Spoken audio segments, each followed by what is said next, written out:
Mga kastorya, kasuway na ba mo ug naay na pool sa inyo? Nya dili lang isa, daghan pa jud. Nya tungod kay daghan sila, naglibog na noon ka kung kinsa imong saluon. Tug karon akong i-introduce sa inyo ang Falling Stick Challenge. Naani sa atubangan sa K-pop House, Capitol Grounds, Malaybalay City.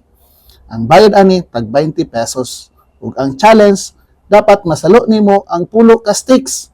Kung masalo nimo tanan, tagaan ka og 100 pesos. Wa man ta kasway ani mga kastorya atong giswayan.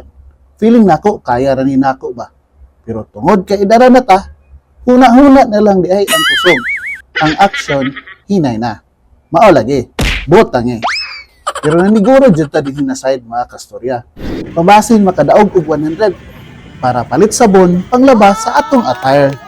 Grabing paning PL pero minus gud ang panagat ba.